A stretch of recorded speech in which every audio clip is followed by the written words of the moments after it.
Warner, who is a top Republican from Virginia, or rather Democrat from Virginia, saying that there is no sort of legal justification under the U.S. Constitution for any of this military action by the United States. In fact, the U.S. president is required under the U.S. Constitution to request permission before this military action took place in Congress. That there not only needed to be a vote on this, but a debate. None of that occurred. In fact, what many of the president's critics are saying is that they were misled, that they had been briefed by the White House, but they were assured there would be no regime change, even as the United States and the White House had been carrying out these strikes on leading up to this from September until now on boats allegedly carrying narco-terrorists, as the White House repeatedly said. So there was this concern, there was this monitoring that was taking place. But again, the top senators on the Intelligence Committee, on the Armed Services Committee have repeatedly said they were assured there would be no regime change, only to be surprised by the headlines in the middle of the night that that is exactly what the White House was trying and seeking. Let me just remind our viewers, Kimberly, of what we're looking at on these live pictures. This is the plane believed to be carrying Nicolas Maduro, Venezuela's captured president. It's landed in New York, and we're looking at the door of the plane, the steps being brought forward, and hopefully we will, in just a matter of minutes, see the first images of Nicolas Maduro on U.S. soil. The door just opening there, and some law enforcement officers coming out, the first to come out. Kimberly, the first picture, of course, is going to be a very important one to look at, the first images of Nicolas Maduro on U.S. soil. But we did see an earlier photograph of him on board of that U.S. ship that was posted on President Trump's Truth Social. We saw Maduro blindfolded in handcuffs. Clearly, by posting that message, that picture, that photograph on his social media, President Trump wanting to send a message. This is signature Donald Trump. He is a showman. He does like the production value. He himself, when he was facing criminal charges in the state of Georgia, made sure that he had a carefully choreographed mugshot. So this is not surprising that if he does it for himself, he's going to do it for others as well. So the fact that we have seen an early picture of the results of this military action by the United States is really a signature piece of Donald Trump's style of presidency and of ruling or governing, if you will.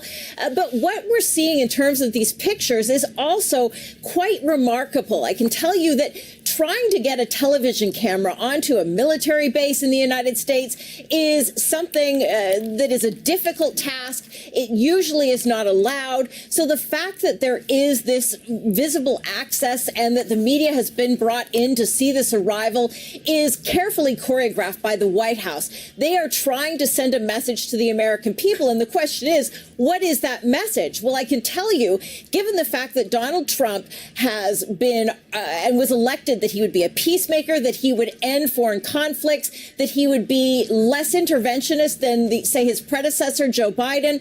This action in Venezuela is the exact opposite. So the White House is definitely in a mode of messaging at the moment to convince the American people that not only was this valid legally, but it was necessary for U.S. national security. But again, I can tell you that critics are scratching their heads at that explanation, given the fact that if this is about drugs, Venezuela is not the main contributor of drugs into the United States. It is China, it is Mexico, and the U.S. has not made any attempt to try and go after the Mexican president or China's President Xi. Why? Because they are not able to. It's essentially come down to the United States is targeting Venezuela because it is able to, because it is stronger and more capable militarily, and that is what it has done. done. And I can very quickly also tell you that there are many Americans who are opposed to it and are protesting outside in the White House in very small numbers, but saying that this is really more about the natural resources in Venezuela than it is about any sort of enforcement of law regarding drug trafficking. There have indeed been many reasons given by the Trump administration to justify this operation. It's been about drugs, it's been about immigration, it's been about Maduro not being democratically elected. The fact that this has happened under Trump, a president who has always claimed to go for America first. This is what he was elected on. His MAGA base elected him on this. And when you look at what's unfolded in Venezuela these past 24 hours, it's clearly not an isolationist president that he has touted all along. How is this going to go down with his base, the folks that elected him? It's deeply unpopular for any sort of military involvement. That term, boots on the ground, that you hear repeatedly is always one of the first questions that reporters ask of their leaders, because there's no appetite to see another generation wrapped up in war, as we saw in Afghanistan and the U.S. invasion of Iraq. This is always something. Will there be boots on the ground? That is a question that is asked. And repeatedly, the U.S. president or previous presidents such as Joe Biden have said or downplayed any sort of U.S. military involvement. Donald Trump, as you point out, campaigned that he would be less interventionist than Joe Biden. But what we've seen is just the opposite. Since Donald Trump has come into office, he has had numerous military actions, whether it be in Iran, whether it be in Syria, whether it be now in Venezuela. The U.S. president has been arguing he's a peacemaker, that he's settled a number of more than a half dozen wars. But at the same time, he's many would argue, his critics particularly, that he's speaking out of both sides of his mouth. As he's arguing he's a peacemaker, he's also repeatedly taken military action unilaterally in a number of sovereign nations. We're all waiting with great anticipation to see the first images of Nicolas Maduro, the captured Venezuelan president, and his wife, Celia Flores, who have it looks like just landed in the United States after being captured by American forces in Caracas earlier.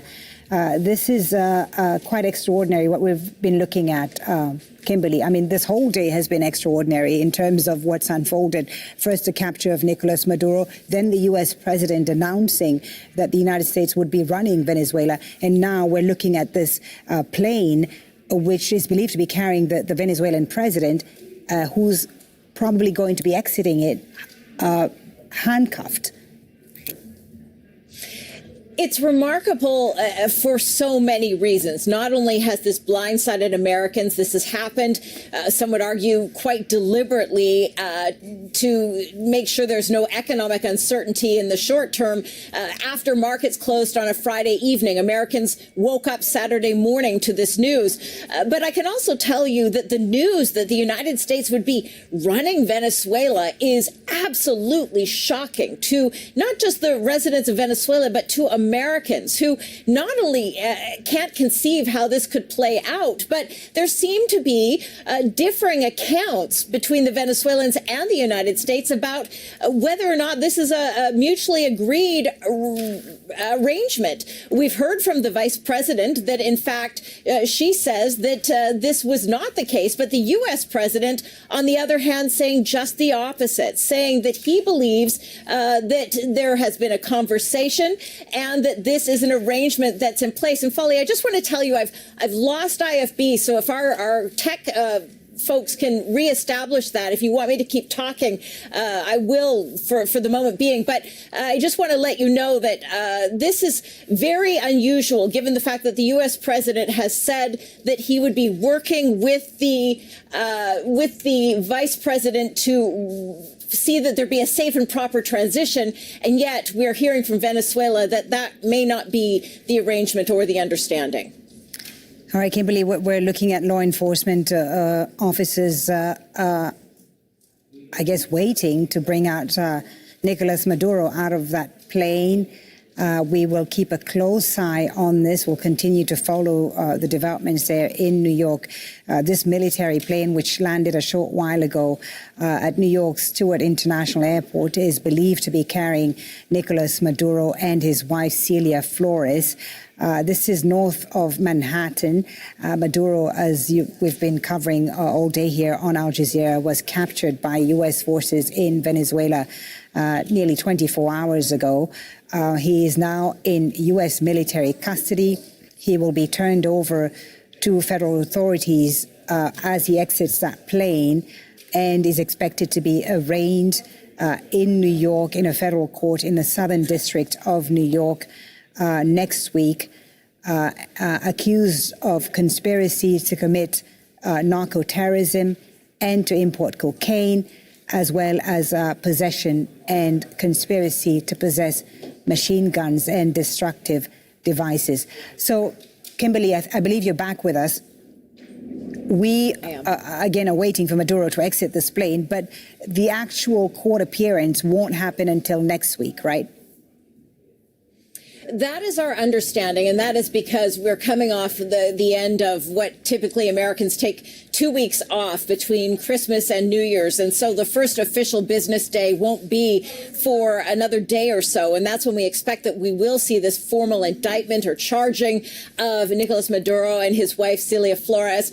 But I can tell you that there is probably going to still be what we would call some camera or filming opportunities between now and then. Not only were we expected to see the two Venezuelan leaders coming off of the plane in moments from now in this military base, but we expect that we'll see them boarding onto a helicopter and potentially then exiting the helicopter to a detention center that we believe is in Brooklyn, New York. That has not been confirmed by the White House, but that is being widely reported here in the United States. So there's still a lot of questions about how this is going to play out, when that indictment will be formally held, but that arraignment, as it's called, is expected to take place early next week. I can tell you what's also expected to take place is the U.S. president briefing Republicans, we have been told, in a highly unusual venue. We know that Democrats on Capitol Hill, both senators and members of Congress in the House of Representatives, have been demanding that they be updated, not only on the basis of the legal argument for making this arrest of Nicolas Maduro and his wife, Celia Flores, but also what the transitioning of the United States in terms of its involvement of running the Venezuelan government will be, and what the end state is for getting the United States uninvolved in Venezuela. These are big questions that not only Hakeem Jeffries, the top Democrat in the House of Representatives, is asking, but also Chuck Schumer, the top Democrat in the U.S. Senate. But what we've been told is there will not be a briefing on Capitol Hill in the U.S. Congress next week. Instead, what we're being told is that Republicans only are being briefed at the Kennedy Center, which is a venue for musical theater and plays and the symphony. It's not a classified setting, or a SCIF, as we sometimes call it here in the United States. So it's a highly unusual, and we should point out, controversial setting, given the fact that Donald Trump has recently added his name to the outside of that venue, much to the chagrin of many of the artists and musicians that play there. So I can tell you that a lot of this is highly unusual, not just the briefing, but the arrest of Nicolas Maduro. Much of this has been blindsiding members of Congress, the American public, as well, of course, as the Venezuelan people themselves. Also highly unusual, of course, to see cameras at a military base in the United States waiting for the arrival of a captured foreign leader. Kimberly, stand by. I'm going to bring in Cici de Flavis in Caracas to find out how this is playing out over there. We're watching, Cici, images of the plane believed to be carrying Nicolas Maduro arriving at this military base in New York. We are waiting to see him exit that plane. Are people in Venezuela following this? How is this being seen from there? 100%. This is one of the biggest days in Venezuela over the last few years. People have been anticipating this moment if there's going to be a government change. So obviously all eyes are on this. This affected us from this morning where we heard the strikes, where we saw the smoke. So obviously everyone inside and outside of the country is paying attention to this. Everyone's sending me videos and photos of what's happening. And I think everyone's very intrigued too to see the state of Nicolas Maduro coming out of that plane. So, people are watching this. And what have been the reactions in terms of the U.S. announcing that it will run Venezuela from now on? I think at the beginning of the day when Nicolas Maduro was taken out of the country, people were very excited. Some people in Venezuela and outside were excited of maybe this means a system change, a government change. There was a bit of hope in there to the people who do not believe or who do not follow the Maduro regime. However, afterwards, when Trump came out and started talking in his press statement and came with those words in that statement that now the U.S. will run Venezuela, I think people were very in shock. I'm not sure anybody was really expecting this. Obviously, we couldn't also anticipate just like a transition, like a quick thing of like, oh, Maduro's out of Venezuela. Now you're free to go. Obviously, nobody was expecting that. But I think Trump just coming with those harsh statements of, well, now we own Venezuela pretty much, it has been a bit of a shock. And then all we have left right now is to wait and see what's truly going to happen. Yeah, waiting and seeing what happens is also what we're doing here. As we wait for the Venezuelan leader to come out of that plane, there is some movement, lots of law enforcement officers, as you can see from those live pictures, coming down the steps of the plane. And we are expecting any moment now Nicolas Maduro, the captured Venezuelan leader, and his wife, Celia Flores, to also come out of that plane. This is the second leg, I guess, of his journey to the United States. The first leg was him boarding a ship which then transported him onto this military plane, and then he's going to be carried on a helicopter and taken to southern New York. Lots of movement there. Cece, stand by. I'm going to bring back Kimberly, our White House correspondent, to talk us through what the expectations are in terms of Maduro's movements, his whereabouts, where he's going to be taken, and what's going to be happening in the next few days.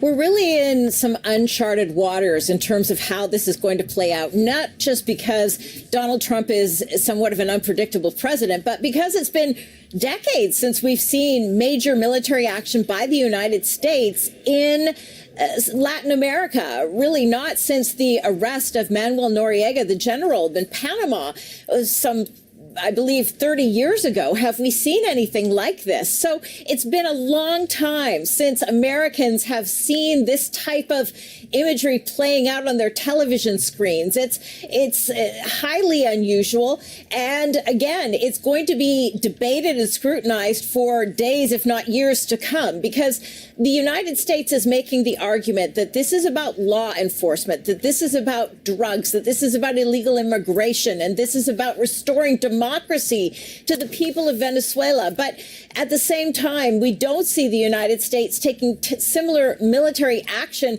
against other countries in Latin America where they may have similar concerns. For example, Mexico is a large distributor of drugs into the United States. There is a grave concern about illegal immigration from Mexico, but we don't see the United States going after Claudia Sheinbaum, the Mexican president. We don't see these types of actions against China's President Xi, where we also know fentanyl is being imported into the United States. So the argument that a minor drug producing or transporting hub such as Venezuela should be the focus of so much military action by the United States is definitely a head scratcher for lawmakers as well as the American public.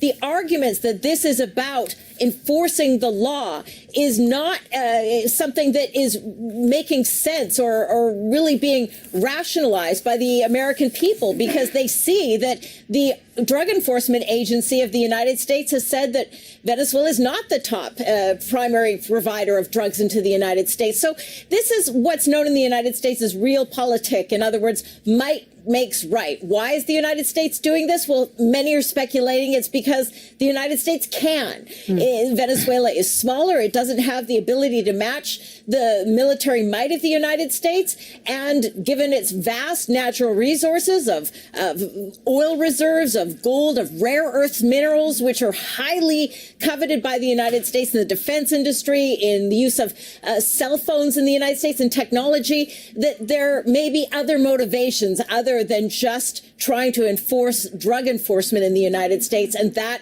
may be the motivating factor of the Trump administration, whether they're saying it publicly or not. Yeah. And with Maduro now arriving in New York to face these criminal charges, lots of questions also, Kimberly, about whether this trial can be considered legitimate if the arrest itself may have not just violated international law, but also U.S. law, because the president didn't seek congressional approval ahead of this operation.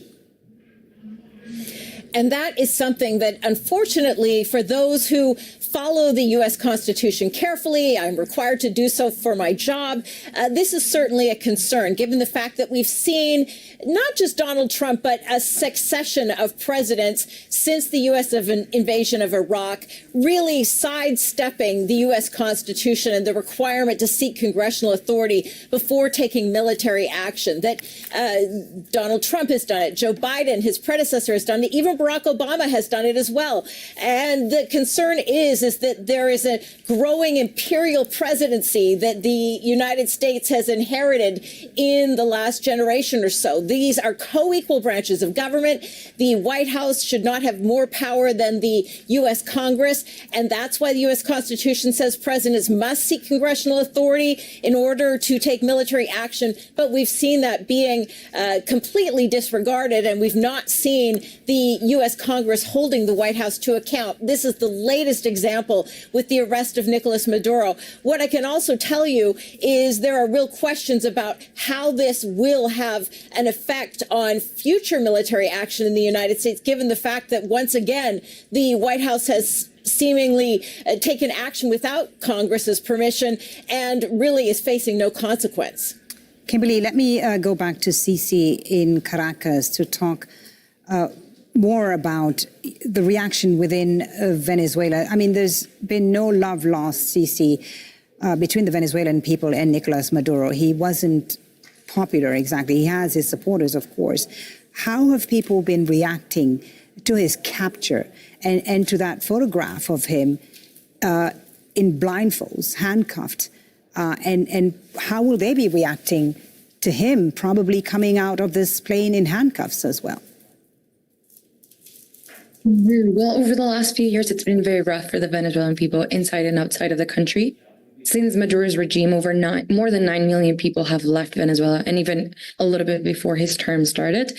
And as well as we've been talking about it, Maduro, there was an election in 2024, and he didn't really win those elections by Venezuelan vote. Regardless, he decided to stay in power, as dictatorships do.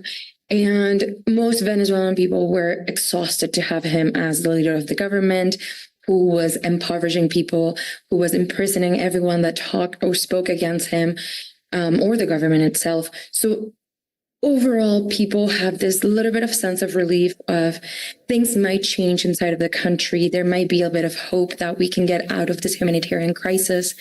However, Maduro was just the face of the system. Obviously, he was a huge part of it, but he's not the only one that has been causing this. So sure, this gives a little bit of hope to some Venezuelans inside and outside of the country, but there's still this uncertainty of what this would mean. Right. I'm assuming most Venezuelans will take. President Trump, Sisi, said that, you know, the U.S. would make the people of Venezuela rich. They would make Venezuela, it would make Venezuela an independent and rich state. Do people believe that the U.S. will come to their rescue and improve their lives and living conditions? I think for the last few months, Venezuelans were very much expecting anyone to pay attention to what was happening. Over the last few years, it's been beyond the drugs has been involvement from other countries. There's been this oppression, this humanitarian crisis. So I think Venezuelans were so, the word would be kind of exhausted, and they were just kind of screaming for help, being like, we'll take the help from anyone. So obviously Trump comes in, and then there was a few words of, okay, we'll welcome it. But now with Trump's words, it's a bit of uncertainty, like what this actually means. And sometimes it's just empty promises. So promising that the Venezuelan people will be rich, that we will see the fruitfulness of this intervention in the short and long term. It's very uncertain. And we're kind of used to government officials saying and speaking beautiful words, but then not seeing the actual results from it. Who's running the country right now in the immediate? Right now, it's very uncertain. Obviously, Maduro was the leader of the system that we had in place, so he's no longer here. Right now, we have Delcy Rodriguez, who's speaking. She was the vice president of Maduro's system and government. So there's a lot of uncertainty. Obviously, Trump is saying that he's going to run Venezuela, but there's also other people, other military officials inside of the country. So it is very uncertain. We're kind of in this limbo of who's going to call the shots. Are we going to have an election soon? Will the state put someone in place for a little bit while we have an actual election? Will that election be respected? Honestly, it's uncertain, and there's no concrete answer right now. Okay, Cici, thanks for now. Kimberly, let me come back to you because we're still waiting for Nicolas Maduro and his wife, Celia Flores, to exit that plane. It would almost seem like they're perhaps deliberately delaying his exit from that plane, because we're looking at night now falling on Stewart International Airport, where that plane landed about 25 minutes or so ago. You know, could it be also that they perhaps don't want the cameras to see Nicolas Maduro coming out of that plane? I believe that they do want the cameras to see this. This is something that Donald Trump wants to, he likes to appear in control. He likes to appear to be the strong man. And he also is a man that is seeking praise from world leaders. And we should point out, as much as he's received criticism, he's also received praise from some that believe he is delivering a new form of democracy to the people of Venezuela and are volunteering to assist with that. So it is highly likely that the U.S. president has ensured, given his television background as a reality TV star, that the cameras are front and center as the shot of Nicolas Maduro, the Venezuelan leader, and his wife, Celia Flores, exit that Boeing 757, which we understand is a plane being controlled by the Department of Justice right now. We should also point out, though, that there are other agencies that are also involved with the not just the apprehension, but also the transport of Nicolas Maduro to his detention cell, ultimately, that we believe will be in Brooklyn, New York, until he is arraigned earlier in the week. What we know is that the Drug Enforcement Agency was critically involved in the execution of the apprehension. And we also know that as we see those pictures, those live pictures playing out, that the Federal Bureau of Investigation, or the sort of domestic police force in the United States, the FBI, is also highly involved. And then, of course, the fact that this is taking place in the U.S. state of New York means that there are going to be local police officials involved. I've spotted some jackets of the NYPD also getting on board that plane as we've been talking. So there are a number of police jurisdictions involved, because this is obviously just not an ordinary law enforcement operation. This is the United States apprehending a head of state in a sovereign country, one that many people in Venezuela support, even as there are those that did not like Nicolas Maduro. This is something that is highly unusual. It is going to be debated in the United States for weeks and months to come. And we should also point out that it's going to be a disappointment to some of President Trump's supporters, given the fact that he argued to be less interventionist. Right. And this action is certainly not in keeping with this promise. It's certainly extraordinary, even though we somewhat suspected a few weeks ago that this would happen, given the U.S. military buildup we saw in the region. It's still an incredibly dramatic operation that unfolded in Venezuela, and that's still unfolding in New York today. You mentioned earlier, Kimberly, that there had been some protests, small protests. Do you expect them to grow in size, or for there to be more dissenting voices coming to the fore. Absolutely. And what we saw, I think, is a protest that had already been planned outside the White House. In fact, many of them were carrying Iranian flags in support of the protesters in Iran right now, as well as Palestinian flags for the ongoing Israeli genocide that's taking place in Gaza. But given the fact that these Americans are also highly attuned to foreign and current events, there were also people carrying flags of Venezuela and also some signs that said, hands off Venezuela and hands off Venezuelan oil. There is certainly the awareness of the natural resources, the richness of that in Venezuela, that it is not only home to rare earths, that it are highly coveted for the defense industry in the United States and for technology and electronics, but also it is the largest natural oil reserves in Latin America and in the Western Hemisphere. And so this is something that many suspect is the real motivating factor here. The fact that the United States is looking to not only be able to control that remotely, but also to be able to work with a government that is more friendly to the United States and less hostile than that of Nicolas Maduro in Venezuela prior to his arrest and apprehension and detention by the United States. So this is all a big question mark of how this is going to play out. Donald Trump, as he spoke from Mar-a-Lago, the sort of Floridian White House, if you will, where he has been for the last 2 weeks, he will not return here to the White House until Sunday evening, just a little more than 24 hours from now, where we expect we'll hear from him again. But he did not provide any details in that press conference of what the vision is moving forward. We know there had been a conversation between the Secretary of State, Marco Rubio, where the U.S. president said that Marco Rubio had spoken to the now vice president of Venezuela, who seems to be running the country. And also Donald Trump said that he spoke with her as well, and that he said she is willing to work with the United States to do whatever is necessary to make Venezuela great again, to use his own phrase, a paraphrase of his MAGA argument. But again, there seems to be a question mark about what that looks like, so much so that prominent members of the House and Senate intelligence committees, as well as armed forces committees, were left in the dark. Kimberly, I'm going to give you a bit of a break until we see more movement from New York and that plane believed to be carrying the captured Venezuelan President Nicolas Maduro, who we think at any moment now is going to be exiting the plane with his wife, Celia Flores. In the meantime, let me bring in Juan Gabriel Tocatlian, who's a professor of international relations at the Universidad Torquato di Tella in Argentina. He's joining us from Medellin. Thank you so much for being with us. What is your reaction to the dramatic events that have unfolded these past few hours? The capture of the Venezuelan president first, then the U.S. announcing that it would run Venezuela, and now this latest image of the plane carrying Nicolas Maduro landing in New York, and as we wait for him to exit it. Well, we have to place what happened today in a larger framework, I believe, and that is overall the breakdown of an old order, the breakdown of the rules of the game, the breakdown of international law, the breakdown in terms of the legitimacy of the use of force.